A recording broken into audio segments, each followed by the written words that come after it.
Olá, tá começando o 67º episódio do A Fonte da Gigahertz, patrocinado nessa semana pelo Text Expander. Quem tá falando aqui é o Marcos Mendes, e assim como toda semana, o Felipe Espósito também tá por aqui, beleza? Tudo certo, Marcos. E aí, como é que vai? Tudo bem, muito curioso para saber essas impressões sobre o aquecedor de mãos aí que você aparentemente comprou no fim de semana. Mas antes da gente falar sobre isso, eu quero trazer aqui alguns follow-ups em relação às últimas semanas. E o Adorno comentou, abraço Adorno, comentou na semana passada sobre aquela função do Apple Watch que informa quanto tempo você fica no sol. E o Gustavo Saez falou, cadê? Ele falou que procurou, não encontrou isso. E até complementou, falou assim, agora, uma coisa que tem que ser notada é a melhoria no autocorretor. Ele falou que ficou anos com o autocorretor desativado porque não prestava e ativou agora para testar e tá de fato excelente. Então, abraçador, primeiro de tudo. E, Gustavo, o meu sistema tá em inglês. Eu não sei como é que é a tradução disso, mas em inglês o recurso se chama Time in Daylight. Então só de você entrar ali na aba Browse, né, que deve ser explorar ali em português, e digitar sol na busca, ele já vai aparecer e ele mostra quanto tempo que você ficou no sol baseado nos sensores do Apple Watch. É um recurso bem legalzinho. E então deve ser tempo na luz do sol, alguma coisa assim. E se digitar sol aí na busca do App Saúde, provavelmente ele vai mostrar já a informação. Aí você toca, ele te dá um gráfico com quantos minutos ou horas você ficou sob a luz do sol. Boa, é tempo de exposição à luz do sol, eu cacei boa. aqui. E aí você pode ir nos ajustes do Apple Watch, vai lá em privacidade, segurança, saúde, e aí tem lá tempo de exposição à luz do sol, e eu nem tinha... De quando que é isso? Eu nem sabia que tinha esse negócio. É do WatchOS 10, é novo. Ah, então tá, beleza. E aquilo que eu falei, acho que tem algumas semanas, né? Eu nunca parto mais da premissa de que o meu Apple Watch Série 4 vai receber os updates. Então, as novidades não fixam muito, que eu penso, não vou conseguir usar. Então, muito bem. Esse aí passou batido qualquer comigo. coisinha já fica, né? Olha aí. Pois é, né? Ah, que bacana. Agora, o meu não deve ter isso, mas eu vou ver se aparece, sei lá, né? Mas o autocorretor, aliás, você costuma digitar no seu Apple Watch, que é outra coisa a qual eu não tenho acesso pelo motivo que eu acabei de falar. Eu não costumo digitar no Apple Watch, é só assim, quando realmente meu iPhone não tá perto e eu tô com preguiça de ir até ele. Aí eu acabo, né, tento ali responder uma mensagem, se for uma coisa mais urgente, eu acabo digitando no Apple Watch. Mas como o meu é de 41mm, aí é um pouquinho ruim de digitar nele, né? Até dá ali, mas é mais para emergência mesmo. Eu tava conversando com o William Max ontem, um abraço pro William também, e ele comentou comigo que ele chegou ontem um Apple Watch Ultra 2, e ele falou que uma das primeiras coisas que ele percebeu é que é bem mais fácil digitar no Ultra do que nos outros. Se você for parar pra pensar, o Apple Watch Ultra, ele tá mais próximo do tamanho da tela do primeiro iPhone do que de um Apple Watch, né? Pois então, é. Ele já tá chegando no teclado de tamanho inteiro ali. Mas tá aí. O máximo que eu chego perto disso é tentar usar o swipe de vez em quando no iPhone e falar, ok. Mas bom saber que pelo menos no caso do Apple Watch, o autocorretor melhorou e tava na hora, né? Bom, seguindo aqui, a gente falou semana passada da função Tap to Pay, que transforma basicamente o iPhone numa maquininha de cartão, de aproximação, etc. E a gente comentou, só você tem que ter um CNPJ.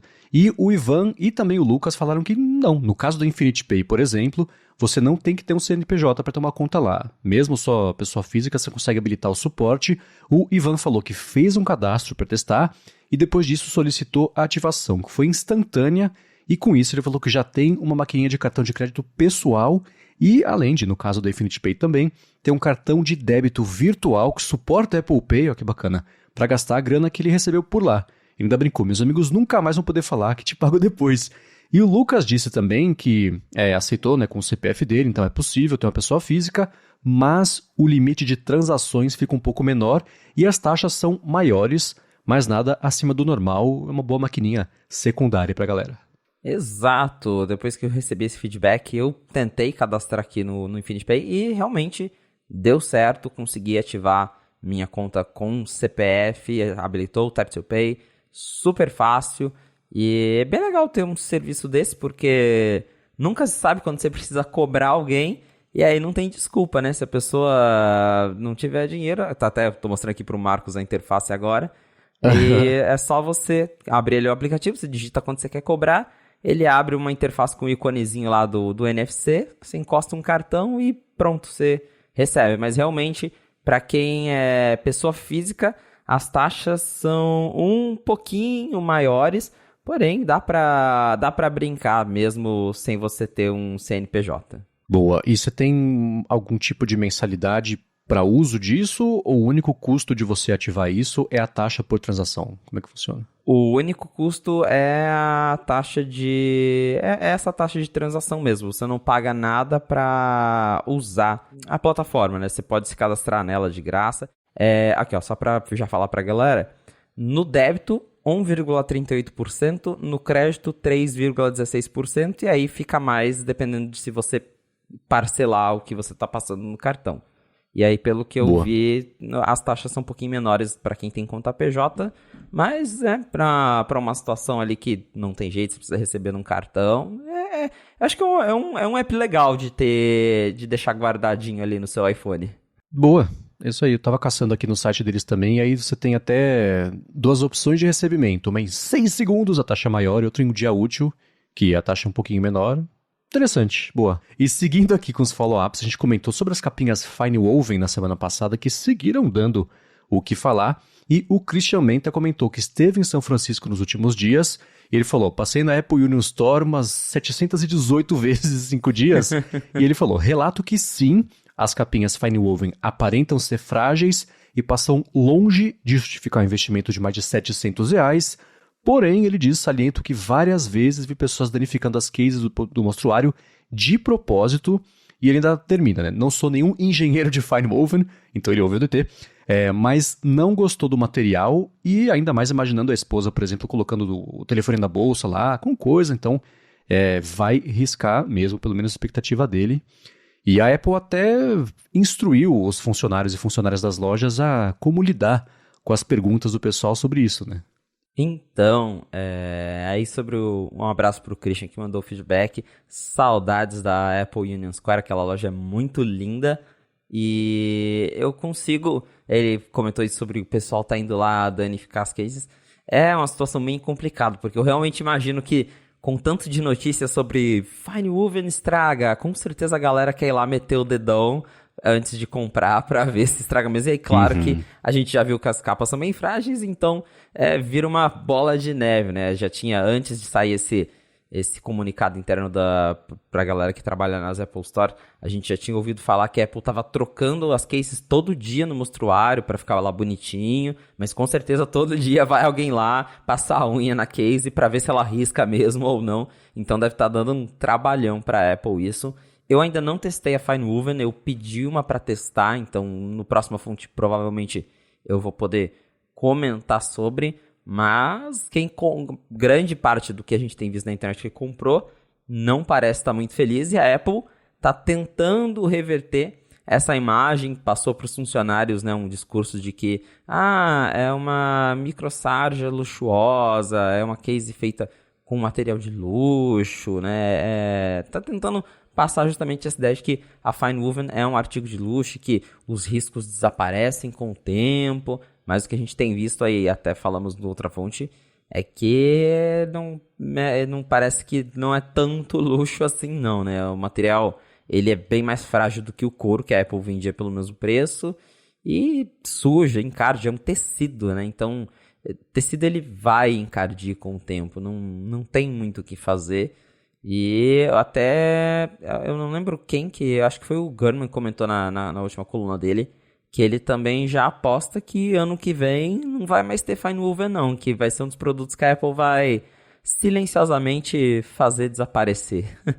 Foi o Gurman mesmo, ele comentou, tentei achar aqui rapidinho o parágrafo dele, que eu aposto que a Apple vai descontinuar a Fine Woven até o fim do ano que vem e fazer uma nova tentativa de substituir o couro. Foi um tiro no pé, né? Acho que a Apple encontrou o limite de até onde ela fala alguma coisa, as pessoas aceitam e acreditam e pagam só porque ela disse, né? É uma pena. O pessoal do Upgrade teve uma discussão bacana sobre isso, que essa foi a chance da Apple de mostrar que existem boas alternativas há coisas, aliás, boas soluções ambientais quando você resolve fazer um negócio desse, né? Que nem, sei lá, eu não quero deixar ninguém bravo, tá? Mas vocês vão entender o que eu quero falar. Hambúrguer de soja. Que, não como carne, mas é igual. E tem gente que fala, cara, não é nada igual, é diferente, o gosto não é a mesma coisa, a textura. Então isso foi meio parecido, assim, né? Tem de um lado a questão ambiental que é importante, e a Apple, isso aqui é melhor até do que antes. As pessoas falam, não é não, né? Então chegou meio nesse limite. Eu não sei o quanto isso é que isso tá acontecendo agora, então parece mais relevante do que é. Eu tô lembrando um pouquinho de quando saiu, acho que foi o iPhone 7, que tinha o Jet Black, que tinha as microabrasões, e também na época do lançamento foi, meu Deus, iPhone riscado na loja, a mesma coisa. Aí passou, né? Tudo bem que o Jet Black também durou só um ano, tá aí um bom ponto, né? Pois é. Mas ainda assim, só é uma pena ver isso rolando numa primeira grande tentativa de substituir o couro, e a iniciativa é bacana. Mas o resultado deixou a desejar, aparentemente, né? Exato. Também, né? Acho super legal eles terem essa iniciativa porque a gente sabe que produzir couro realmente causa um dano ambiental muito grande, então faz sentido. Mas eu acho que teria sido menos pior eles simplesmente falarem, agora é capa de silicone e é isso. Não precisava, talvez, de uma alternativa, né? E eu acho que o grande problema que eu também já comentei no outra fonte é eles tentarem vender essa fine woven como algo tão luxuoso quanto o couro. E a gente tá vendo que não é. Pode ser, talvez se fosse mais barato, o pessoal não se importaria tanto, mas por ser uma coisa que custava o mesmo que couro e por a Apple estar tentando vender como um material de luxo, aí pega um pouco, né? É um paralelo com isso que eu acho que eu fiz no DT, ou talvez aqui, que é de alta moda, né? Eu tava pensando hoje de manhã naquela Balenciaga, que fez um tênis que era todo surrado, meio sujo, que era super caro. E o ponto do tênis é esse, né? Então é ele ser feio, sujo e inexplicavelmente custar uma bala. A capinha, ela só custa uma bala para um material que parece ser ruim, né? Mas é o lance da moda e a marca que fez o negócio fala quanto que é o valor, as pessoas vão pagar ou não. Esse é o dinâmico de qualquer mercado, qualquer produto. Dessa vez parece que a Apple errou bastante aí na mira do quanto ela achava que as pessoas iam engolir e comprar sem questionar ou sem olhar para o negócio e falar, não, é ruim. Pois é. Muito bem, seguindo aqui com os follow-ups, o Sérgio Miranda, abraço para ele da Geonave, comentou com a gente duas coisas sobre o que a gente falou na semana passada dos produtos, né? Tanto do cartão, que é o My Finder Card, e o carregador portátil também por indução. Ele falou uma coisa que eu não sabia, que a busca precisa só AirTags tem, uma funcionalidade exclusiva, não sabia disso, achava que também fazia parte de um programa made for pagar e a gente libera o recurso. Não, é uma coisa que só, aparentemente, nesse primeiro momento a Apple tem. E o Power Bank, ele não é made for MagSafe, é compatível com isso, né, claro, mas chega a 10 watts. Então tá aí 2 esclarecimentos. Obrigado, Sérgio Miranda, pela gentileza, primeiro de ter mandado isso pra gente testar e também pelos esclarecimentos. E agora sim, vamos para os primeiros assuntos aqui do episódio de hoje. Eu quero saber o quão empolgado você tá para falar sobre o seu novo iPhone versus a gente falar primeiro do lançamento dos iPhones em geral aqui no Brasil. Acho que a gente pode começar falando de como que o lançamento do iPhone no Brasil foi conturbado. Boa. Porque o meu iPhone, para já resumir aqui a história, para mim ele é um 14 Pro melhorado. 14 Pro S. Exatamente. Seria o S da Apple se ela ainda usasse, mas agora ela muda o número todo ano. Porém, para chegar esse iPhone aqui, deu trabalho e não foi só comigo, né? Porque eu até escrevi lá pro iHelpBR, a coisa foi bem feia. A gente viu que tudo foi atípico esse ano, né? Primeiro que a gente teve um lançamento uma semana depois dos Estados Unidos, o que nunca aconteceu antes, né? Aqui no Brasil com o iPhone. Então, a Apple, ela tentou ali agilizar o lançamento, trazer para o Brasil o quanto antes. Nunca a gente recebeu numa leva tão rápido. Historicamente, chegava a demorar quase 2 meses. Aí, acho que desde 2020, vinha levando isso em um mês, já chegava o iPhone aqui. E agora, uma semana. Só que a gente não sabe qual que foi a logística, se é por conta da falta de poucas unidades, ou se a Apple não esperava que ela ia conseguir vender o iPhone uma semana depois. Mas quem comprou naquela pré-venda super rápida, que também foi algo super atípico, porque a pré-venda da Apple começou na quarta-feira, dia 27, E aí, no dia 29, eles já falaram, lançou. E foi engraçado, porque eles tinham revelado a data da pré-venda no dia 22, que a gente já tinha especulado, já tinha ouvido de fontes do mercado. E só que eles falavam, pré-venda 27, lançamento, silêncio, ninguém sabia quando. Aí dia 27 confirmou que chegaria na sexta, né, 2 dias depois. E foi tudo tão rápido que parece que nem a Apple e muito menos os lojistas conseguiram se planejar. E quem comprou o iPhone 15 na pré-venda com a promessa de receber já na sexta, dia 29, ficou sem iPhone e tem muita gente que ainda tá sem iPhone. Porque o que aconteceu, pelo que eu apurei, é que as Apple Store oficiais, a loja do Morumbi lá em São Paulo e a loja do Village Mall lá no Rio, elas receberam no dia 29, teve uma festinha de inauguração, vi que o pessoal do Loop Infinito chegou a cobrir, que formou-se uma filinha lá, né? Não é uma super fila como a gente viu em alguns vídeos lá da galera se empurrando por iPhone, mas formou-se uma filinha para comprar iPhone e lá tinha os aparelhos.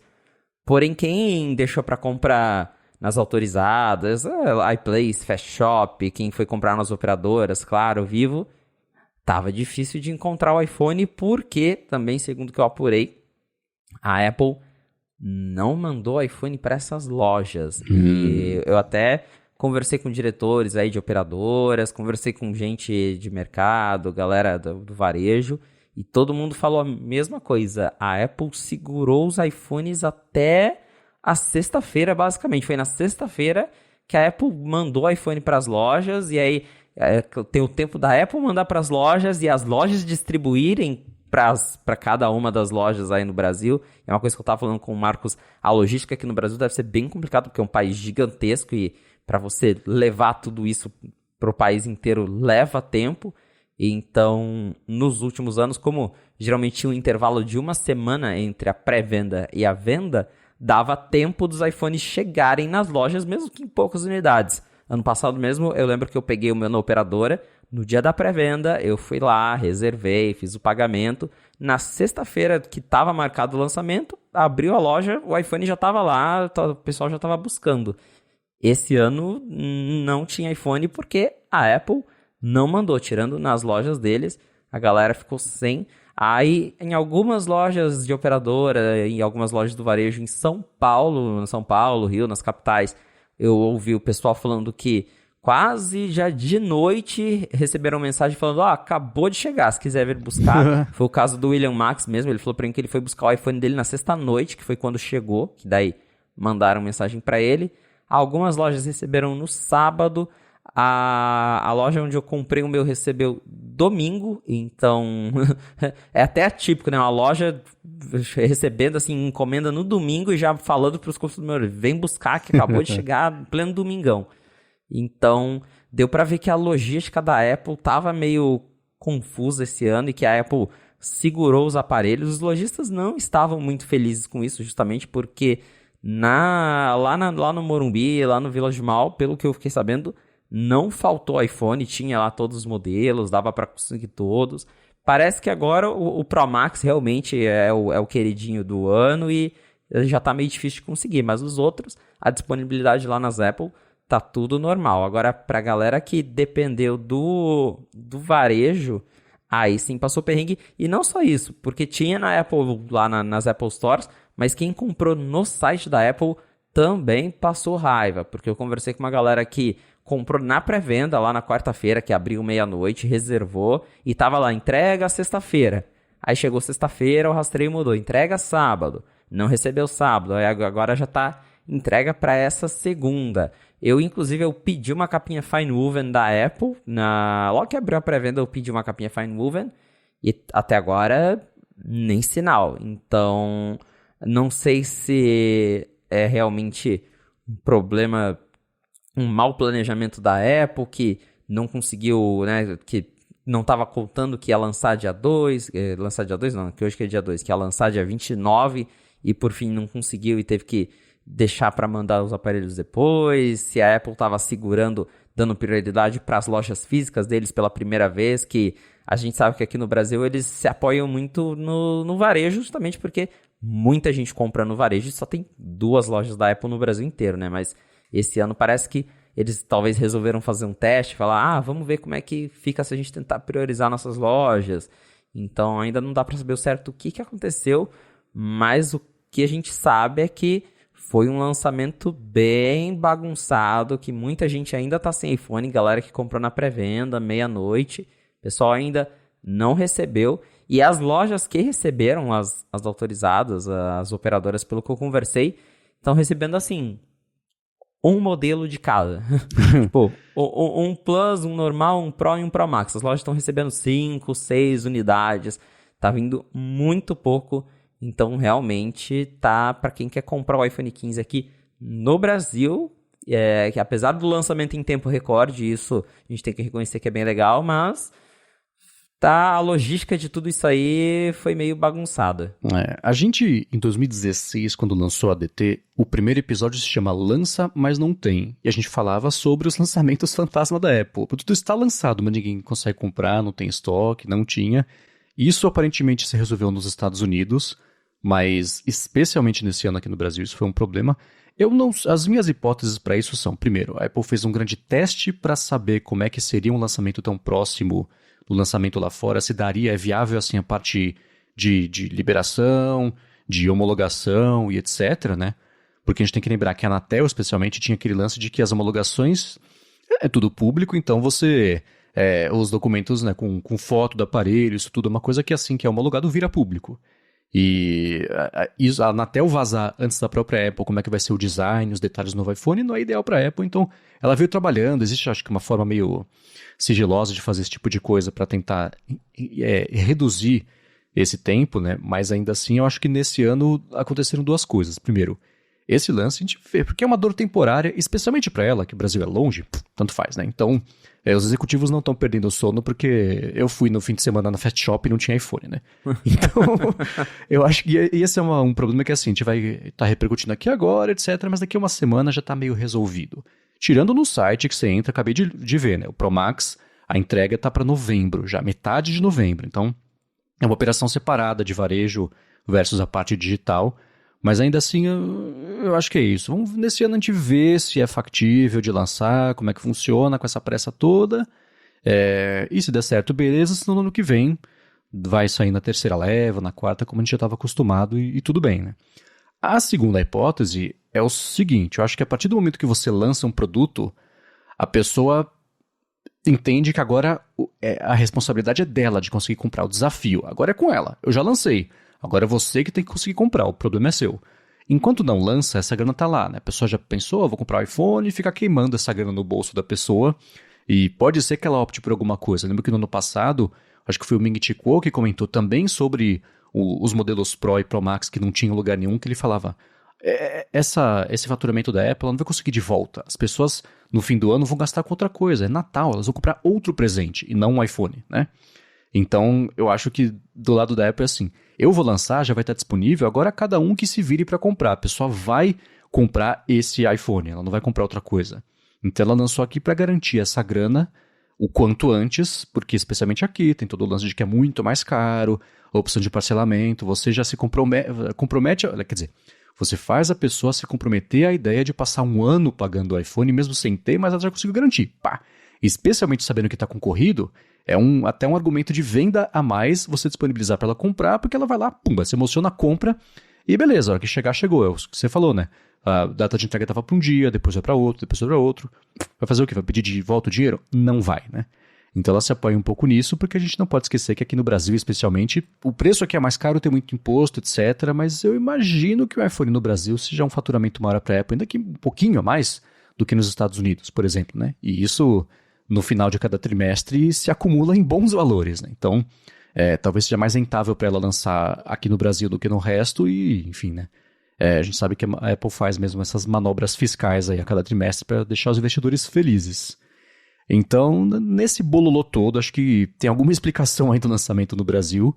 A prova disso a gente vai tirar no ano que vem, para ver se o iPhone volta, quer dizer, volta não, se mais uma vez o iPhone vai ser vendido assim que ele foi lançado, muito próximo disso, ou se ele volta a entrar aí na 2ª, 3ª leva de países, o que eu espero que não aconteça, Mas vai saber, né? Agora eu quero saber do seu iPhone.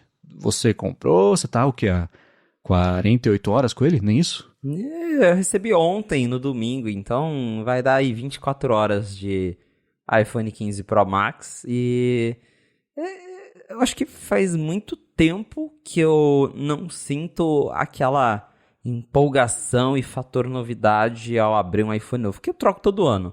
Então isso naturalmente já faz eu perder um pouco a empolgação versus quem troca a cada 3, porque daí realmente você pega mais saltos de uma vez só.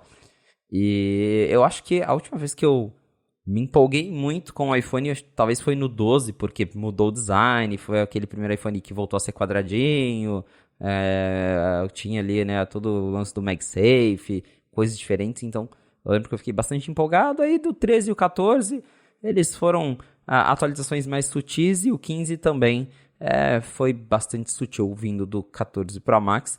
Mas teve já uma coisa que eu gostei logo de cara, que eu tirei ele da caixa, eu já tava super curioso com o peso, né? Todo mundo falando que ele é mais leve. Tirei ele da caixa, peguei na mão e foi assim, nossa, ele é muito mais leve.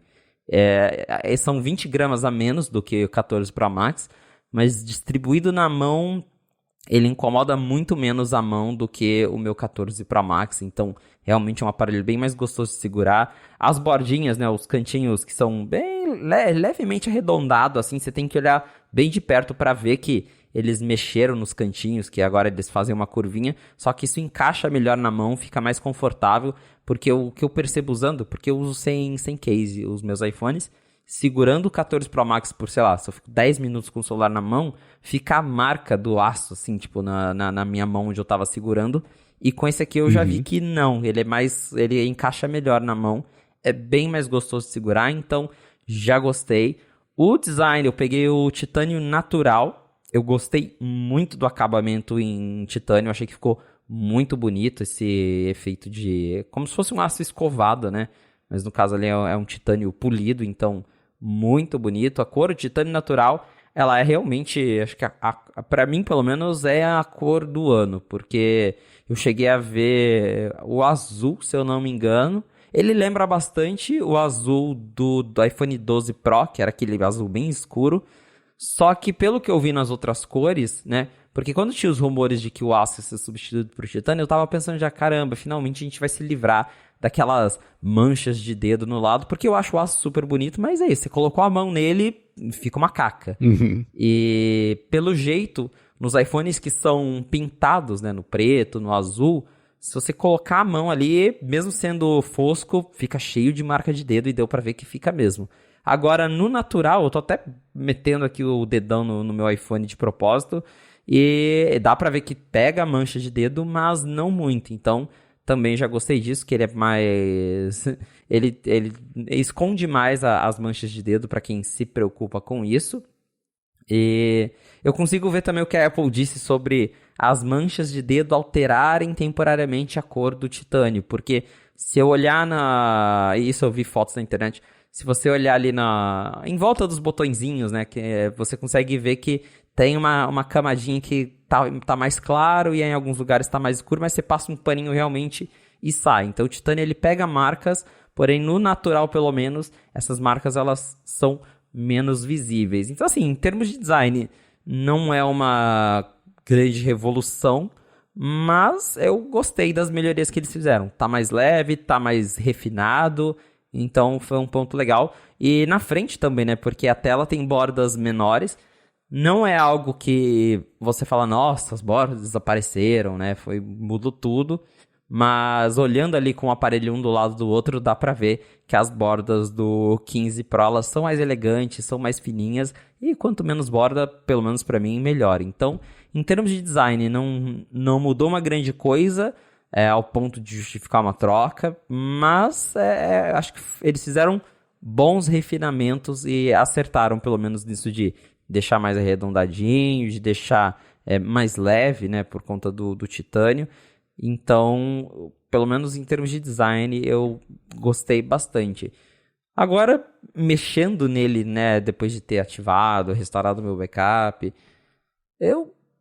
pra mim, como se eu estivesse usando o meu celular, porque a gente sabe que ele tem um chip mais rápido, porém, eu não costumo jogar no meu celular. Eu uso mais rede social e para isso os aplicativos estão abrindo na mesma velocidade que eles abriam antes. Então eu não estou sentindo nenhuma diferença. Claro que, sei lá, se eu for talvez editar lá, pegar um vídeo em ProRes, log, vou renderizar, aí com certeza vai ter uma diferença, mas no meu uso assim do dia a dia tá a mesma coisa.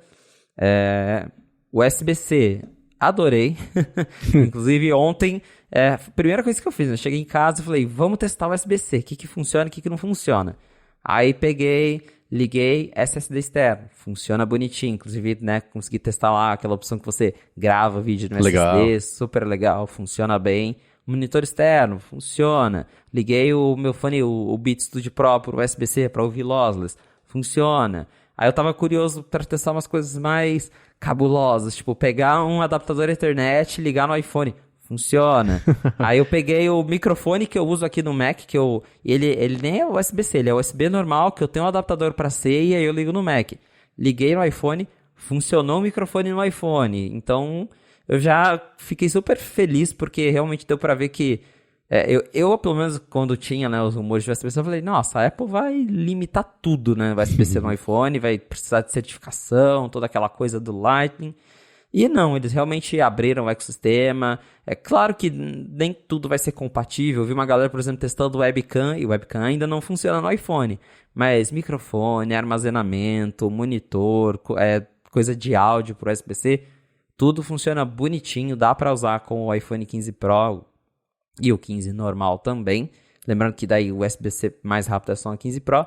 Mas eu já gostei bastante. Agora, finalmente, eu posso viajar só com, na verdade, 2 cabos. Porque daí agora tem um cabo pro iPhone, pro iPad, pro Mac e o do Apple Watch. Mas já menos um cabo que eu preciso me preocupar em levar nas viagens. Então, o USB-C já também gostei bastante. E câmera, eu tirando ali fotos, tirei algumas fotos ontem.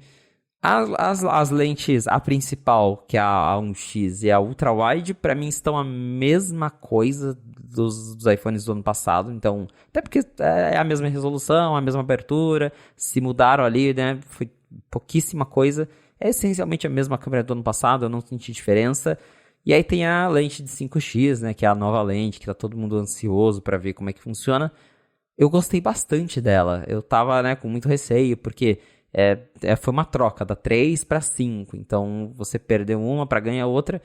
Eu gostei bastante do aspecto dela para tirar fotos em retrato. Achei que eu até fiz uma foto ontem que eu postei tá lá no meu Threads também, que eu tirei uma foto minha, né, usando, e nem foi em modo retrato, né, foi só uma foto ali com 5x e eu achei que ela ficou com um aspecto bem legal, um aspecto de foto profissional mesmo, porque é isso, a lente, as teleobjetivas, quanto maior, né, a distância focal dela ali, maior o alcance da lente, mais ela cria esse achatamento da imagem. Isso é física e dá um aspecto mais de câmera profissional. Então, eu gostei da lente. Inclusive, ela... de novo, pra mim, eu gosto muito de usar o S23 Ultra porque ele tem uma lente de 10 que eu consigo tirar fotos de coisas muito longes. Essa aqui, apesar do zoom ter aumentado, de 5 para 10 ainda tem uma distância muito grande, então ela não traz aquele super zoom do Galaxy, mas eu percebi que tem uma vantagem. Como a gente está falando de uma abertura 2.8 e a do Galaxy é 4 ponto alguma coisa, é o dobro de abertura, né, de uma lente para outra, a lente do iPhone ela pega muito mais luz. Então, para tirar fotos à noite, eu fiz umas fotos até também, postei lá no meus stories ontem uma foto que eu fiz de teste, depois eu vou colocar no Threads também.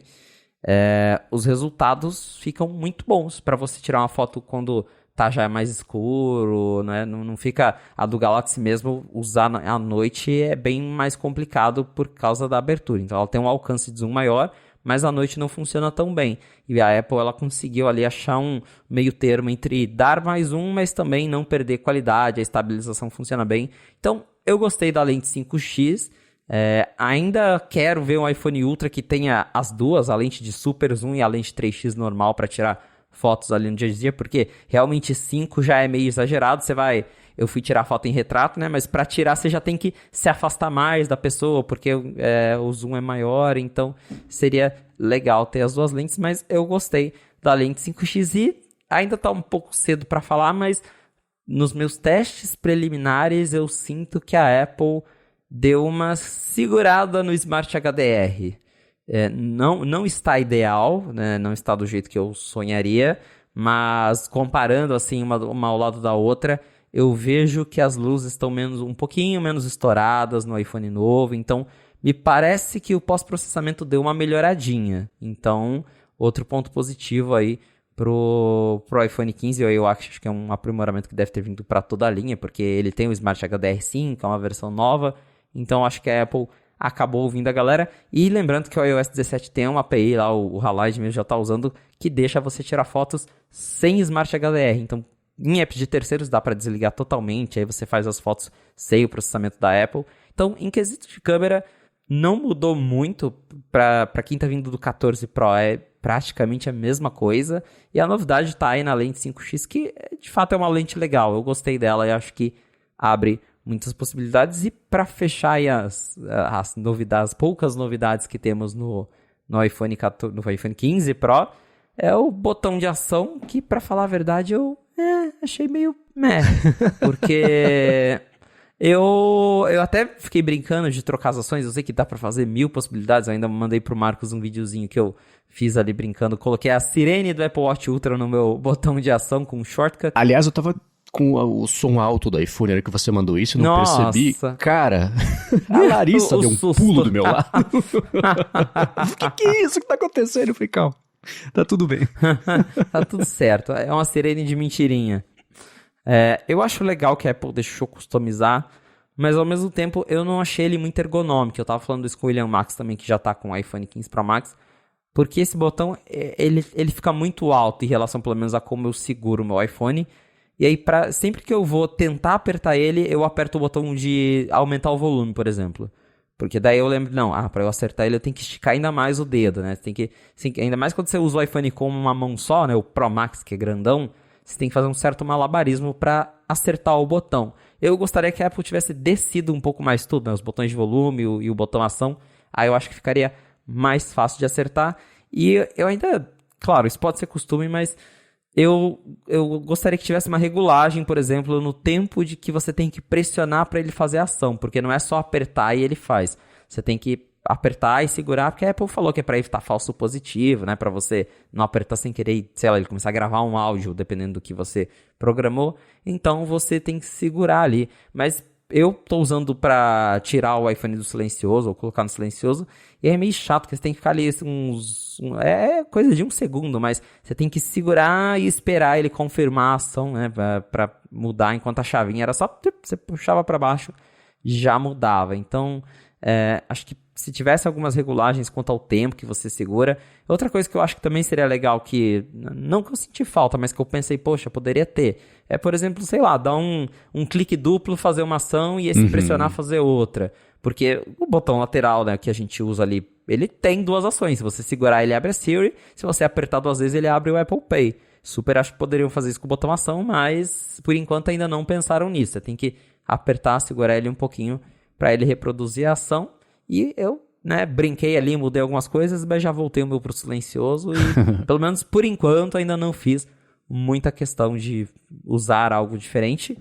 E a conclusão é exatamente essa. Para quem tá vindo do 14 Pro, a menos que, sei lá, você precise muito do USB-C, faça muita questão, né, de ter essa porta, por conta das facilidades, de usar algum acessório específico, como eu consegui ligar o meu microfone, né, sem adaptador, sem precisar ficar fazendo gambiarras com Lightning, não é um upgrade para você fazer do 14 pro 15, não é tão válido assim. Agora, claro, quem tá vindo lá de um iPhone 12 pro 15 vai sentir muitas melhorias.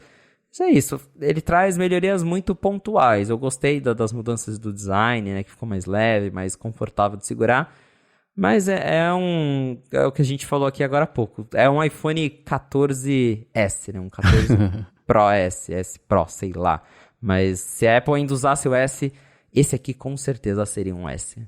Bom, eu tenho muitas perguntas e alguns comentários para fazer sobre isso, mas antes eu vou tirar um minutinho do episódio para agradecer ao Text Expander, que está mais uma vez patrocinando a fonte e segue oferecendo desconto para você que quer poupar vida, que é para isso que ele serve. O Text Expander é uma das ferramentas mais úteis de produtividade que eu uso todo dia para fazer tudo na vida, no pessoal e no profissional. Ele deixa basicamente eu cadastrar pequenos atalhos de teclado para substituir por textos completos. Então, este patrocínio aqui, eu tenho um arroba, e aí eu tenho aqui o códigozinho para já colar esse texto na pauta, e dentro do texto tem, por exemplo, as variáveis de qual que é o link, qual que é o podcast que eu estou falando, e esse é um dos exemplos que dá para fazer para e-mails, por exemplo. Você sempre tem que digitar os mesmos e-mails ou caçar no documento resposta pronta para algum tipo de e-mail, coisa assim. Com ele você resolve isso. Coisas do dia a dia, seu endereço completo, a sua chave Pix, o seu nome, enfim, telefone, o CPF, o seu CEP, sei lá. Eu tenho aqui um atalho da instalação da conta de luz ou de gás também, para não ter que ficar caçando isso. Como é que era mesmo? Vai atrás da conta.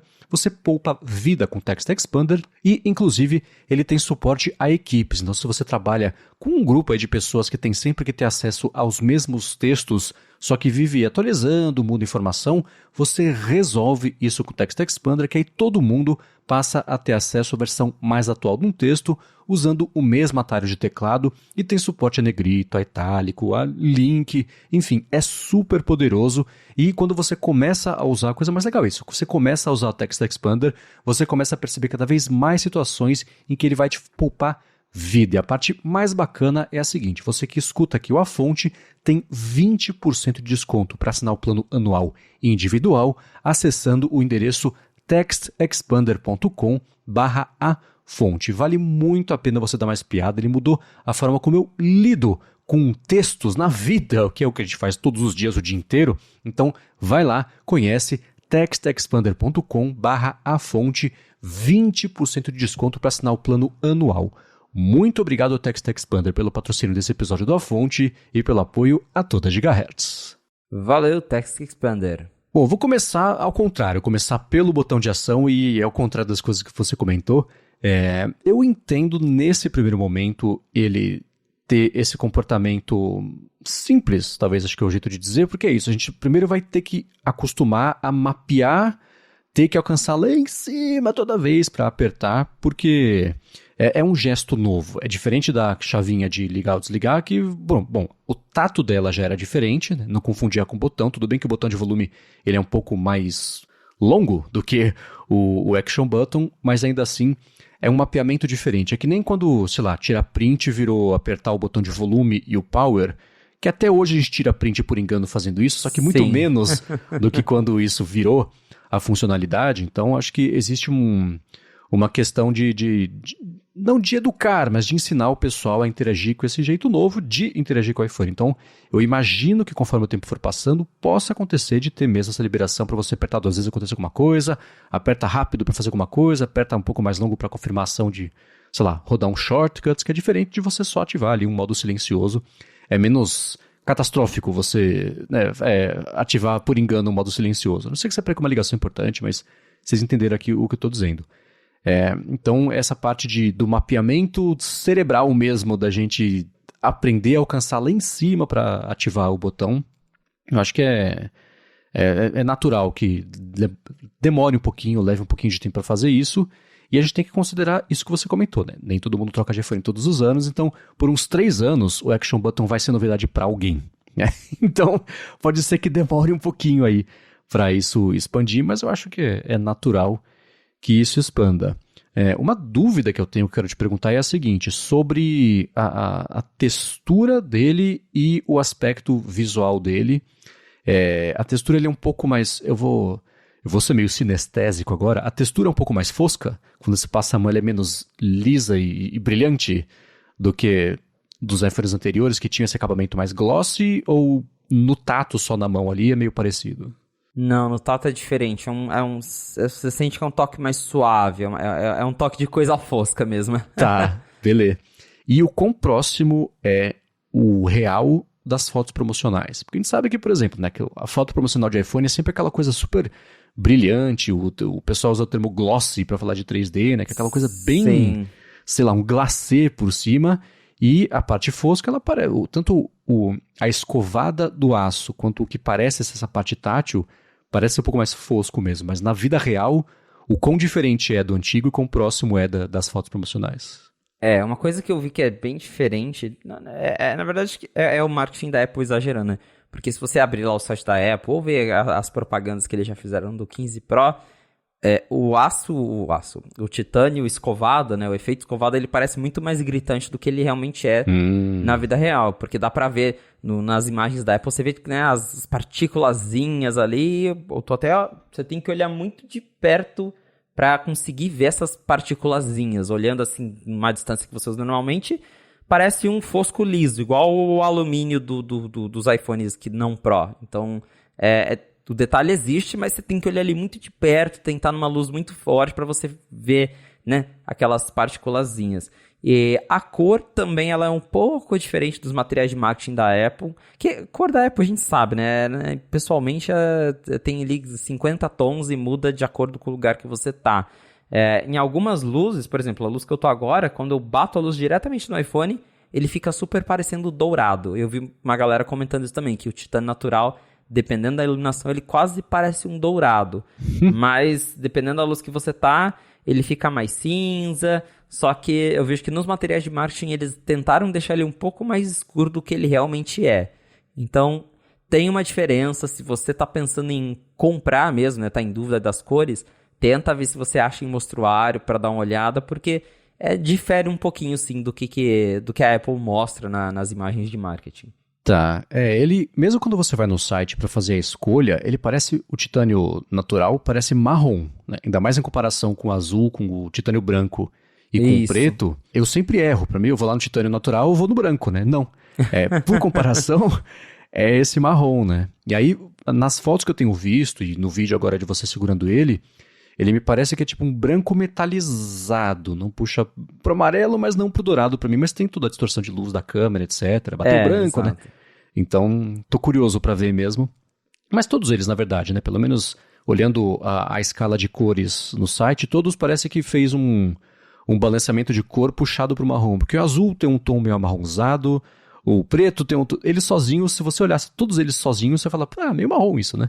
Então são a escala de tons marrons aqui para essa geração dos iPhones. Mas ainda assim, e tudo bem que tem o lance de esquentar, que a gente vai falar já, mas a temperatura do toque dele quando ele tá quieto ali é um pouco mais... A impressão que eu tenho é que ele seria um pouco mais gelado do que os iPhones anteriores, é meio igual. A gente até pode entrar nessa questão de esquentar, porque tem toda a reclamação de outra galera que tá falando que o iPhone tá esquentando. A própria Apple confirmou que tem um problema que vai ser corrigido com a atualização. O meu não tá esquentando. Pelo menos até agora tá normal. Eu tô segurando ele agora, ele tá até bem... Parece, acho que é um toque um pouco mais geladinho, mas não muda muita coisa quando ele tá na temperatura normal. Porém, em questão de superaquecimento, ele esquentou bastante quando eu tava transferindo, né? Fazendo ali o setup inicial, backup, restaurando as coisas. Aí ele esquentou bastante. Mas desde que eu comecei a usar, né? Parei de transferir tudo, comecei a usar... Ele tá na temperatura normal dele, né? Claro que ainda tem coisas que eu preciso mexer, que eu não consegui fazer direito, mas por enquanto o meu tá ok. Mas eu já vi, né, uma galera, inclusive o William falou que o dele esquentou bastante, então a própria Apple já veio aí confirmar que diz ela que tem um bug no iOS que tá causando aí, tá fazendo os iPhones esquentarem mais do que eles deveriam em certas situações e que ela vai lançar uma atualização para tentar corrigir isso aí. Então é um problema que a própria Apple já reconheceu, mas o meu, pelo menos por enquanto, tá ok. Boa, eu vi ela ficando, na verdade é o Instagram e o Uber que estão esquentando muito. Tá. Mas isso né, todo ano tem que ter a corrida para achar o defeito do ano e tentar capitalizar em cima disso. Ainda bem que a maioria dos anos isso dá para resolver com atualização, né? Tô curioso para saber nesse ano, porque foi uma coisa que o Ming-Chi tinha comentado. A Apple nesse ano ela fez algumas escolhas que tiveram impacto na dissipação de calor e o resultado é esse. E o que ela vai fazer é corrigir o software para talvez tentar fazer, eu acho que o processador mesmo rodar menos quente. E como é que você faz isso? O jeito que eu sei é você reduzir talvez o poder do processador, e aí a gente tem um problema aí de throttling, etc. Exato. Então isso vai seguir dando pano para manga. Mas eu lembro, por exemplo, também que acho que o primeiro MacBook Air, também era um lance, meu Deus, se você usar ele na perna, você queima a perna, e passou também, né? Na melhor das hipóteses, isso é corrigido também com esse update, na pior das hipóteses, esse vai ser o iPhone que esquentava, no ano que vem tá resolvido, né? Não tô diminuindo o problema, a responsabilidade, é uma bobagem tremenda ele esquentar desse jeito, de ficar desconfortável de segurar, mas essa aparentemente é a situação em que estamos e vamos esperar para ver a Apple mesmo soltar esse update que vai, ela disse que resolver, pra gente descobrir, pro Felipe fuçar no código e descobrir como que a Apple resolveu isso.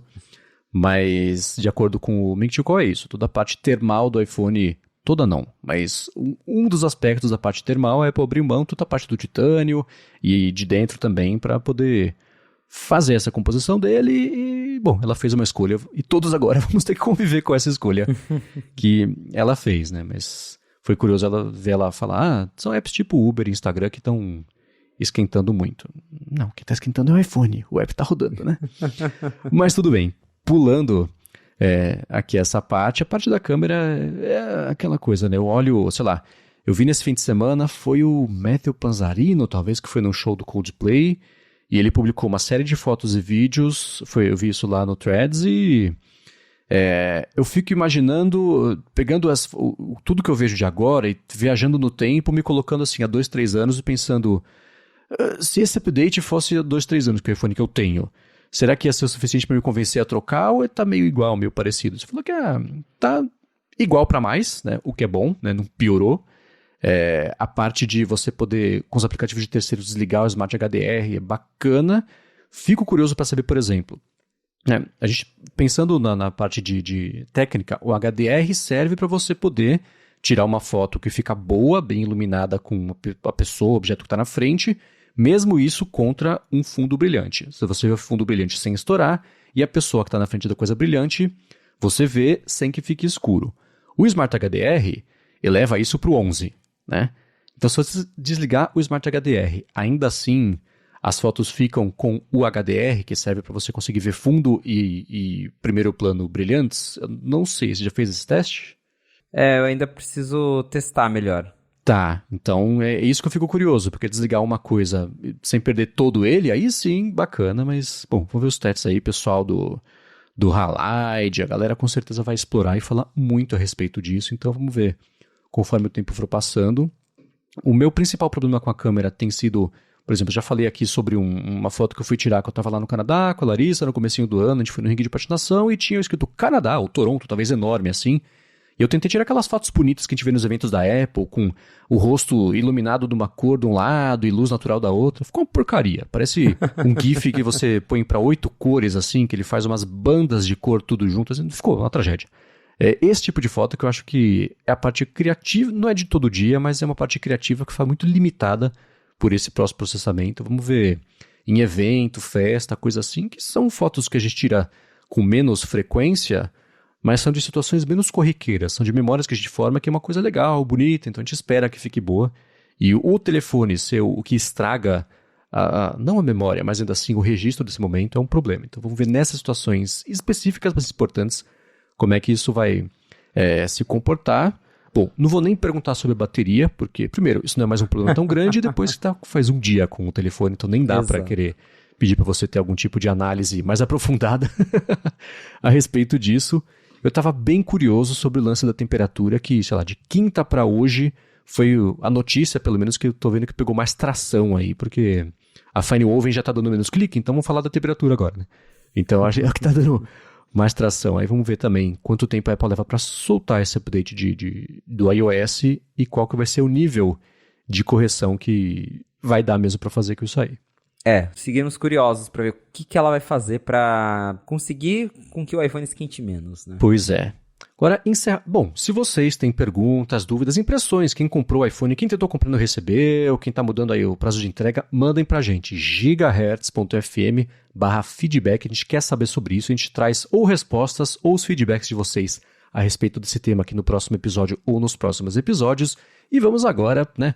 Terminou de falar de iPhone 15, vamos óbvio falar de iPhone 16, porque já começou a pintar rumor a respeito disso. E uma notícia que chama a atenção do pessoal aí, que eu tô achando curiosa, acho que é o eufemismo que eu posso colocar, é que o iPhone 16 deve trazer um Capture Button. um botãozinho físico ali na lateral do aparelho, do outro lado em relação ao Action Button, o volume para cima e para baixo, e que a especulação do pessoal é que ele vai servir para, o nome Capture Button, para fazer captura, algo fotográfico, talvez algo de vídeo. De acordo com o pessoal da linha de suprimentos aí, da cadeia de suprimentos da Apple, é uma coisa que ela, por enquanto, é só exploratório, é só uma ideia. Ela tem um projeto do iPhone 16 sem isso, né?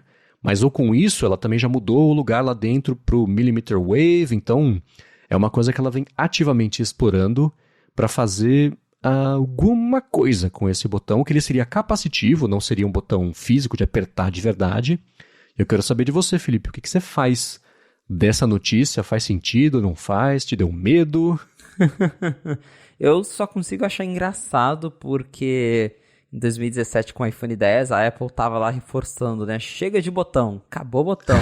Aí corta pra 2023 a Apple, toma mais botão no iPhone. Então, curioso, ela, né, acabou de trazer o botão de ação e aí vai trazer um outro botão. Tipo, acho que o próprio William conversando com ele também, ele falou, né? Cara, se você parar pra pensar, o botão de ação não precisaria nem existir se a Apple deixasse você remapear o botão da Siri, né? O botão lateral.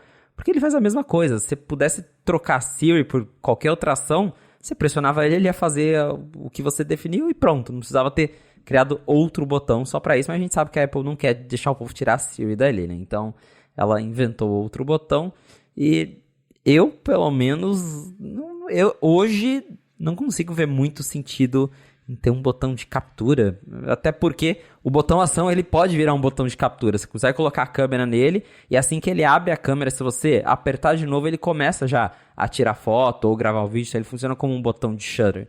Aí, pra mim parece algo meio redundante, mas como você falou, eles, segundo a notícia aí, é algo bem exploratório ainda, então mas acho engraçado a Apple ter do dia pra noite resolvido testar botões.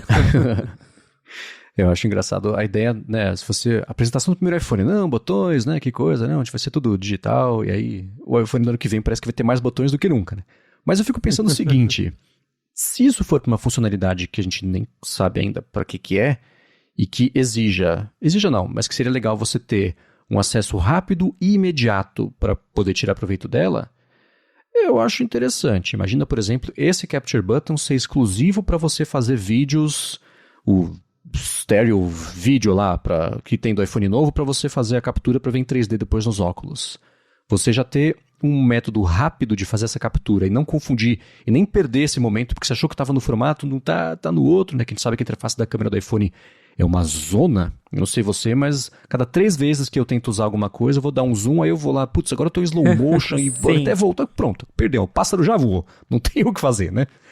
Então, acho que você ter um jeito de acessar isso é interessante porque, primeiro, você não deixa craudiada a interface com uma funcionalidade que pouquíssimas pessoas vão querer usar nesse primeiro momento. E depois você, para quem for tirar proveito disso, você dá um acesso muito mais rápido, intuitivo e fácil, sem tirar da experiência de todo mundo que não for tirar proveito. Então, olhando por esse ponto, isso vai fazer sentido com a funcionalidade que vai chegar, que a gente não sabe o que é, né? Ok, mas se for mesmo um botão de captura de foto, aí eu não sei. Aí eu vou precisar ver o vídeo e talvez ser convencido, ou pode ser uma situação fine woven. Não é bom? Não. Pode ser que isso aconteça também. Então vamos ver qual é. E uma coisa que eu vi que vocês lembraram na matéria lá no Native Mac foi que a Apple já tinha isso com aquele botão lá do case mesmo, né? Que você vê para tirar foto, etc. Então, ok, é uma ideia nova, pode estar voltando aí. Mas vamos ver o que rola disso aí. Agora, seguindo com as notícias que pintaram na semana passada, essa é bem quente, tá rolando lá nos Estados Unidos um processo contra o Google, o governo lá, a agência de antitrust está processando o Google por, práticas anticompetitivas, e na semana passada o Ed Kill foi lá depor no caso que o que envolve a Apple nisso é o fato do Google ser o motor de busca padrão do iOS e pintar informações interessantes tanto na deposição dele, no depoimento dele, né, quanto também ali nos documentos que vêm sendo divulgados como parte lá do que eles chamam de discovery, não sei se é descoberta aqui, mas quando os documentos do processo viram públicos e todo mundo tem acesso a isso. E, bom, coisas que não são novidade, que o Google paga para a Apple não só para ser o motor de busca padrão do iOS, mas também o faturamento que o Google conquista com base nas pessoas que vêm lá de uma pesquisa do iOS, por exemplo, uma parte disso vai para a Apple também. Né? Os valores disso ainda, pelo menos, não foram nem divulgados e nem vazados, mas eu acho que essa turma é inevitável que isso acabe acontecendo, porque é a situação mais pública até hoje em que isso está sendo comentado. Né? Então, é uma coisa que até o Mark Gurman comentou, que a Apple, nos últimos anos, tem recebido aí, conseguido faturar 8 bilhões de dólares por ano só com o fato do Google ser o buscador do iOS. E no depoimento do Ed Kill, ele falou que a Apple nunca considerou, né, ter concorrentes do Google como motor de busca padrão direto ali da caixa do iOS, porque, de acordo com ele, ninguém nunca foi bom o suficiente e até hoje é meio o caso. Hoje em dia você, nos ajustes, consegue fazer alterações, trocar, por exemplo, para o DuckDuckGo, né, que acho que é a alternativa mais de destaque e mais responsável com dados, inclusive, até hoje, mas no processo perguntaram, mas então por que a Apple não coloca como parte do processo de configuração do iPhone e escolher o motor de busca? Eu digo, puxa, veja bem, aqui a gente não quer colocar mais etapas do que é necessário, a gente só deixa ali o que é necessário, mas o Apple Pay está na configuração, né? Então a gente não quer, né? As pessoas vão ficar frustradas, etc. E o Departamento de Justiça americano fala que, na verdade, a desconfiança dele é que o Google é quem oferece mais para estar lá, e é por isso que a Apple deixa, e ela vai dificultar isso para concorrentes, porque ela fatura muito bem com isso, né? A própria Microsoft falou que o fato do Bing existir dá dinheiro para a Apple, porque a Apple usa o Bing como barganha para falar, se você não quiser, eu vou bater na porta do Bing lá e eles vão querer por muito menos. Vocês querem mesmo ser duros assim na negociação? Então que a Apple já faturou mais dinheiro com o Bing do que o próprio Google, que a própria Microsoft com a existência do Bing. Mas em meio a isso tudo também pintou o Mark Gurman falando que a Apple já até pensou em comprar o Bing. Eles tiveram conversas exploratórias a respeito disso, isso lá para 2020, por exemplo, e que a Apple tem a intenção de ter um buscador próprio, tem uma outra iniciativa interna já disso aí, mas que não vai ser um Google da Apple, mas ainda assim, aqui e ali, a Apple já tem até no Spotlight, por exemplo, a própria App Store, né, a busca é uma coisa que mudou o sistema ao longo dos últimos anos. E em meio a isso tudo, eu quero saber de você, quais são as suas impressões sobre não só esse processo, né, que foge do lance da Apple, mas ainda assim vai ter impacto no mercado, mas do que compete à Apple também dessa história toda. Eu tô achando incrível esse caso, porque ele nem tem a ver com a Apple, justamente. A Apple não faz parte do processo, ela não tá sendo investigada, e ainda assim a gente tá sabendo muita coisa sobre a Apple por causa disso, né? Então, tá um processo bem curioso de acompanhar, e não é de hoje que a gente ouve falar do quanto a Apple lucra com o Google sendo ali o buscador, porque o iPhone é o smartphone mais vendido do mundo, é claro que o Google quer estar nele, né? Então, o Google paga uma grana para a Apple. Agora a gente sabe que toda a receita gerada por propaganda com o Google, parte dela, pelo menos das buscas feitas no iPhone, parte da receita vai para a Apple. Então a Apple nem tem interesse em usar outro buscador, tipo o DuckDuckGo, porque o Google dá dinheiro para ela, né? Então a gente vê aí que claramente tem um interesse comercial, o que, claro, gerou, né, inclusive questionamentos de que mas vocês não são, né? Vocês não criticam o negócio da privacidade, o Google tem outros buscadores com mais privacidade, e a gente vê que claramente tem uma boa grana envolvida por trás para o Google ser o buscador principal do iPhone. Achei super interessante também, né? O Ed Kill ter ido lá e ter basicamente sido, né, falou coisas favoráveis ao Google, né? Que ele comentou, perguntar, por que vocês não usam outro? E aí o Kill falou, não tem uma alternativa boa ao Google, né? O Google é o melhor que tem hoje. E é justamente curioso ver a Apple falando isso do Google, que tem toda essa parte justamente de ser criticado por conta de privacidade. E então esse processo ele tá revelando muitas coisas. Para mim, a maior surpresa foi saber que a Microsoft tentou vender o Bing para a Apple, né? Parece que isso foi em 2020, né? A gente sabe que o Bing era aquele serviço super esquecido. A Microsoft tentou vender, a Apple não quis. E hoje o Bing tá aí, né, usando integração com o OpenAI, voltou a tá no topo da App Store por um tempo, voltou a chamar a atenção das pessoas. Então é curioso ver como que o mundo dá voltas, né? E ao mesmo tempo tem isso da Apple tá ali discretamente, mas investindo talvez num sistema para um dia ter um buscador próprio. Porque acho que faria bastante sentido para a Apple, pensando aí no... porque hoje ela já toma uma fatia do que o Google ganha com publicidade, né? Mas se ela tiver o buscador dela, ela poderia ganhar toda a fatia, né? Não só parte dela. Então eu super vejo a Apple eventualmente lançando um buscador, mas eu também penso que se isso não ia gerar uma frustração parecida quando o Apple Maps foi substituído pelo Mapas da Apple, né? Porque muita gente gosta do Google e confia no Google, e quando o Google não vem por padrão, que acontece, né? Você pega lá o Microsoft Edge, pra galera que compra PC Windows, a primeira coisa que o pessoal faz é baixar Google Chrome ou definir o Google como buscador padrão.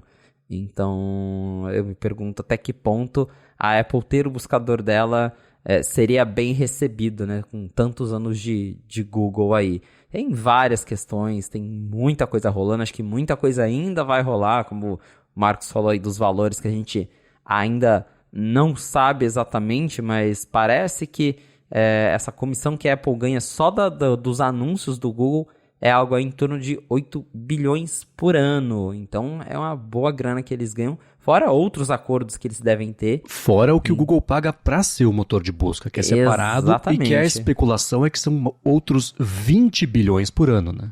É muito dinheiro. Então, aí no fundo, né, quando a gente vê esses números, a gente entende por que o Google tá aí como buscador, apesar da filosofia do Google não bater muito com a da Apple.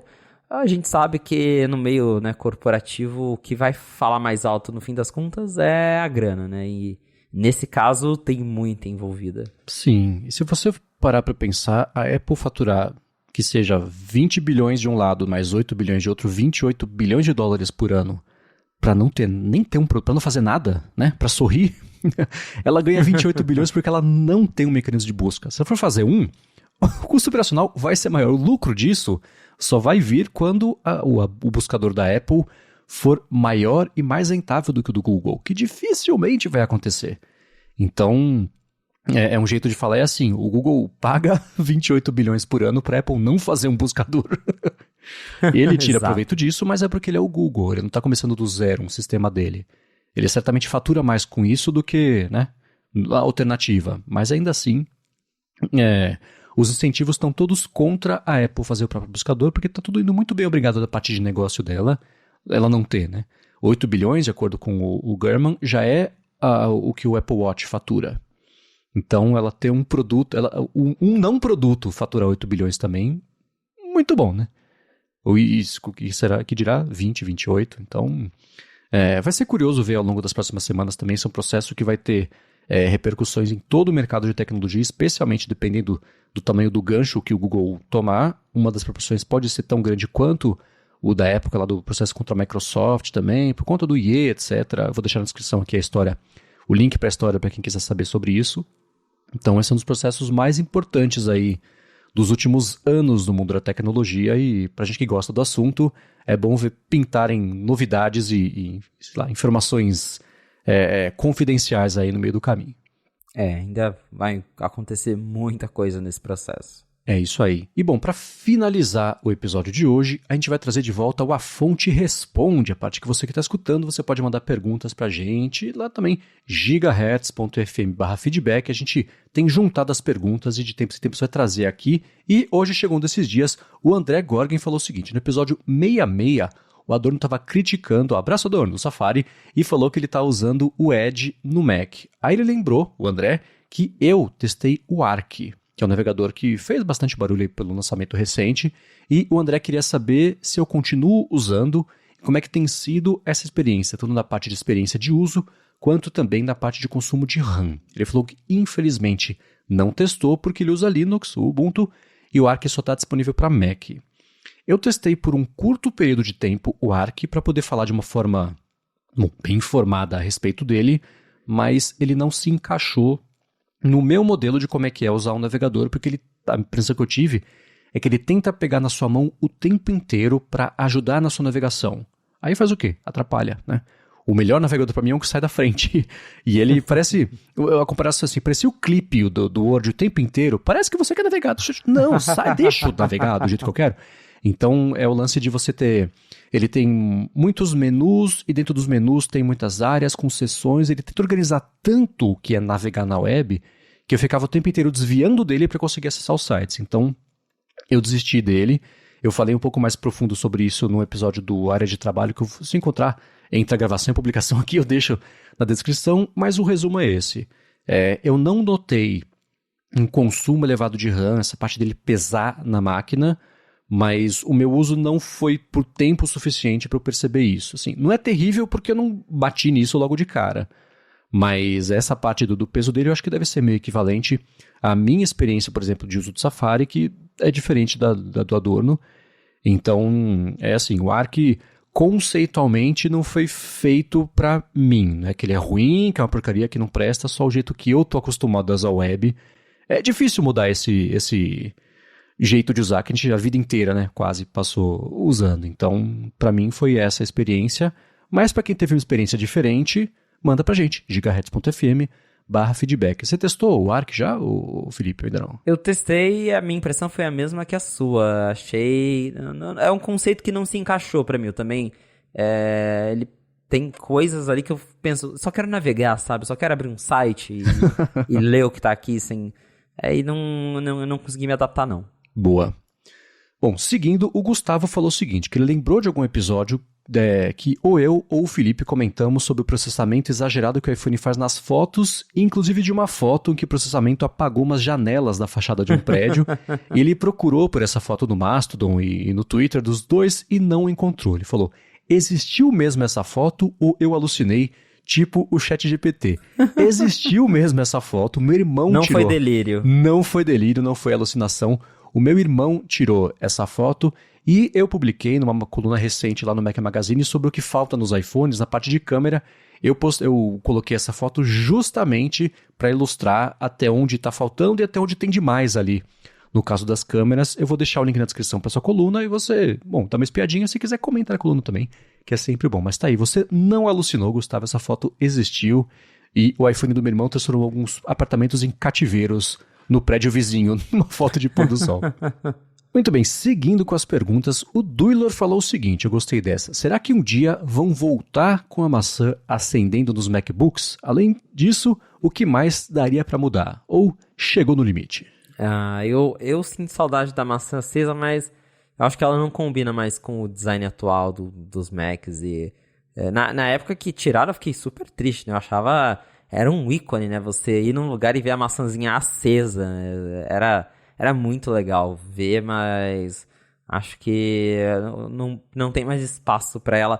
Literalmente, né? Porque também a tela tá ficando tão fina que realmente acho que não tem mais espaço pra colocar um LED ali atrás na tampa entre a tela e a tampa do MacBook.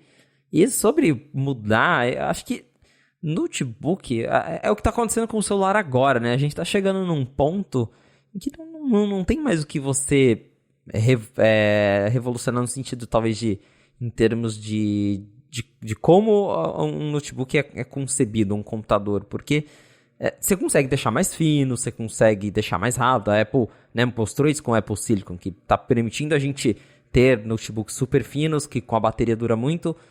Mas o formato continua sendo o mesmo notebook, com melhorias aqui e ali. Se você pegar um notebook de 10 anos atrás, ainda parece meio que a mesma coisa, apesar de estar mais refinado. Porém, eu acho difícil uma mudança mais radical que isso, porque é o formato que funciona e é o que está acontecendo com o celular, né? A gente chegou num tempo que o celular é isso, é um retângulo grande com uma tela e é isso, não tem muito o que fazer. Tem marcas que tentam fazer umas coisas diferentonas, né? Nos casos do celular tem os dobráveis. Em notebook tem marca que já tentou fazer notebook que em cima e embaixo é tela, o notebook que dobra, mas essencialmente é um formato muito consolidado e eu não sei o que poderia mudar.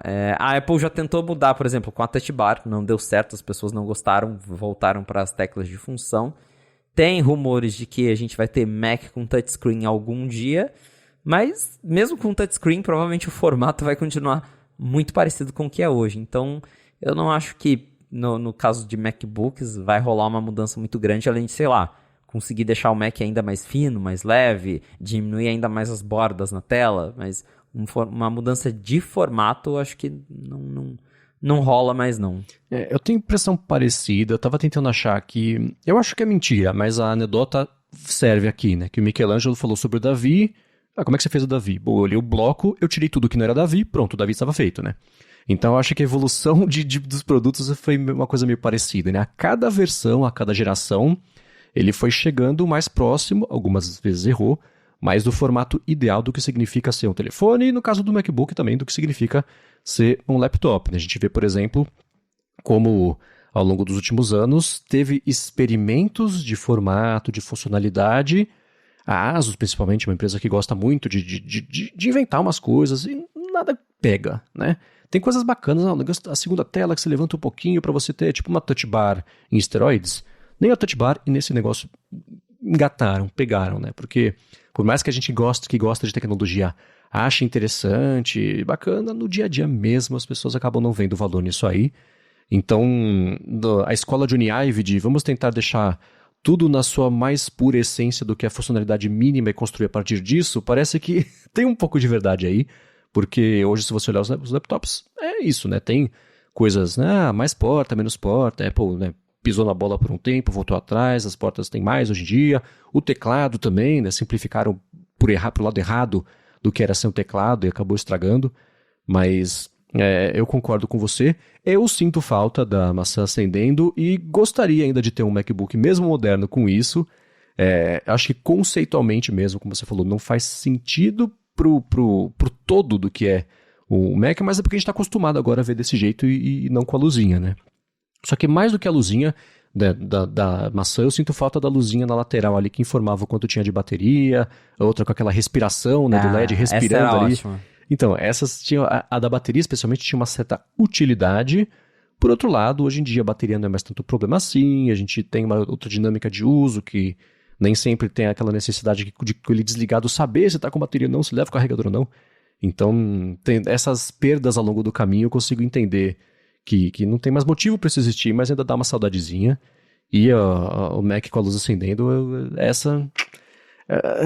seria um argumento em favor de trocar e atualizar antes dos próximos 10 anos, que é quando costuma atualizar um Mac, se sair um MacBook Pro com a luzinha. Então, não vejo a Apple voltando com isso, porque, assim, no fim das contas é um custo a mais que não é necessário e esse já é um argumento, né, do lado da Apple ali de falar, putz, não tá vendendo a mais ou menos por causa disso, custava X para fazer e é desnecessário, então beleza, né? Então tira.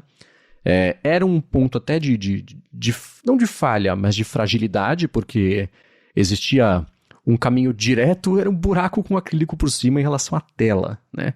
Eu não me lembro de ter visto muitos casos aí de Macs estragados por conta disso, mas pega um Mac desses, né, com a tela desligada e bota a lanterna do iPhone, por exemplo, atrás ali da maçã, você vê a tela acesa, né? Era um buraco na carcaça dele.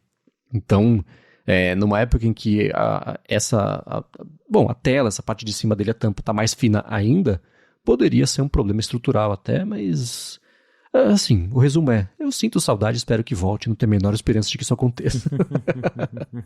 Idem. Muito bem, para finalizar aqui o episódio, o Douglas falou que comprou um iPhone 12 Pro, um MacBook Pro M1 e um iPad Pro M1. Ele falou que o botão do iPad deu problema, a Apple trocou. O MacBook deu problema na tela, a Apple comprou. A Apple Pencil do iPad deu problema na bateria. Ele falou que a maior frustração nisso são esses problemas surgirem pouquinho depois aí da garantia expirar e a Apple cobrar um absurdo para fazer o reparo. Foram 4 mil, por exemplo, na tela do Mac. Ele falou assim, o ecossistema prende tanto a gente que é difícil sair, mesmo com tantos problemas. Vocês acham que foi muito azar ou que tem alguma coisa aí? É a pergunta dele. É difícil dizer, né? Mas assim, eu já tive problemas com produtos da Apple. Eu comentei meu iPad Pro, eu comprei ele com um mês depois, estava com uma linha de pixel morto na tela. Claro, estava na garantia, a Apple trocou sem custo. Meu iPhone deu o burn-in que eu comentei aqui já. Então, eu já tive vários problemas ao longo dos anos com produtos e problemas acontecem. A gente sabe que nenhum eletrônico tá imune a defeitos. Acho que a grande questão da Apple é que, eles dificultam o reparo, e 2, o reparo oficial é muito caro. Eu acho bizarro, por exemplo, que se você... A Apple até hoje ela presta serviço, acho que pro iPhone 6, para uns iPhones bem antigos, e o preço para reparar esses iPhones é o preço que você pagaria para comprar um iPhone até mais novo que esse iPhone, né? Se você precisar trocar o aparelho. Então, eu acho que a política de reparos deles é um pouco exagerada, porque justamente isso. Por um lado, eles dificultam o reparo terceirizado. Agora, aos poucos, eles têm flexibilizado mais essa questão, mas ainda assim, reparar, né? Você conseguir um reparo terceirizado não é tão acessível assim, um reparo de qualidade, claro. E, por outro lado, ela, né, pesa mal. Eu tô olhando aqui, ó. Se você quebrar a tela de um iPhone 7, você precisa pagar R$ 1.246 para a Apple trocar o seu iPhone 7. Então, cara, mais de R$ 1.000 para trocar uma tela. Claro que é a tela original, é o serviço da Apple e pipipi, popopó. Mas eu tô jogando aqui sei lá, no Google, no Trocafone. Você acha um iPhone 7 por R$600, R$700? Então, sabe, eu acho que ela poderia facilitar essa política para reparo. E, né, eles devem ter esses motivos, mas eu tenho certeza que não é do interesse da Apple deixar o reparo mais barato, porque com certeza a pessoa olha que custa R$ 1.246 para trocar a tela de um iPhone 7 e pensa, vou comprar um iPhone novo, né? Então, é assim que as empresas funcionam. Não é só a Apple que faz isso, outras empresas também costumam dificultar reparo, principalmente quando é fora da garantia.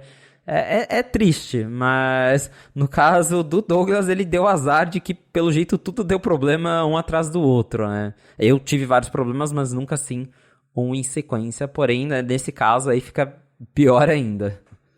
Eu entendo, por exemplo, e já costumava ser mais comum, isso de assim, você comprava e sabia que entre você comprar e daqui a um ano vai ter dado algum problema se tiver trocado, fazia parte de você ter o produto, você planejar daqui a uns 10 meses assim, ver qual foi o defeito para levar na loja e pegar um novo, né?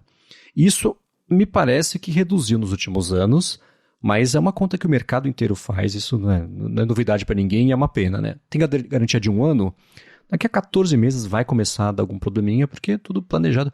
Não é obsolescência programada, mas é parte da estimativa de custo fazer o negócio durar um mínimo que garante por lei, e o mínimo garanti por lei é um ano. É primo, mas não é irmão, né? Uma coisa da outra. Então, eu acho que ele deu azar nessa sequência toda disso ter acontecido, ainda mais tudo ser um pouquinho ali depois da garantia. O meu irmão, por exemplo, eu tô tentando lembrar qual foi o produto, acho que foi o Apple Watch que, sei lá, deu um problema 3 dias depois que venceu a garantia, mas aí trocaram, né? Fala, putz, tá bom, 3 dias tá dentro ainda, vai lá e troca, né? Mas isso acontece com uma frequência maior do que a gente gostaria de saber, mas eu concordo 100% com você que você deixar o custo do reparo proibitivo a ponto de ser próximo de um produto novo ajuda a convencer a comprar o produto novo, exceto, e aí tá o problema de quem não vai pagar esses R$1.200 para trocar a tela, mas vai lá na esquina, troca por R$400, que é uma tela que é toda bichada, não vai funcionar, é um problema, né?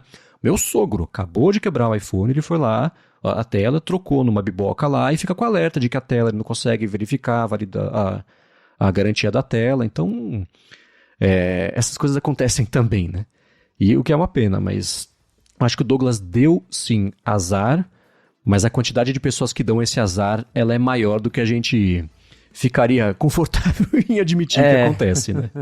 Exato.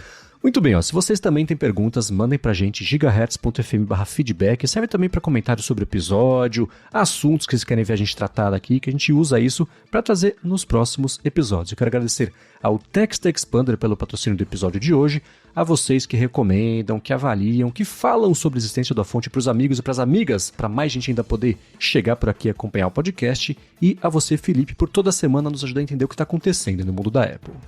Valeu, Marcos. Obrigado, audiência, por ter ficado com a gente até o final de mais um episódio da Fonte. Se você quiser me encontrar nas redes sociais pra gente bater um papo, eu sou @felipe.exposto no Threads e também tô lá no TikTok, YouTube e Instagram. Muito bem, eu sou MVC Mendes lá no Mastodon, Instagram e Threads. Apresento aqui na Gigahertz o Área de Trabalho toda quarta-feira e com a Presneto o Área de Transferência toda sexta-feira. Faço parte também do Hipster Fora de Controle da Alura e escrevo todo sábado pro Mac Magazine. Muito obrigado mais uma vez pela audiência de vocês e a gente volta na segunda que vem. Um abraço e até a próxima.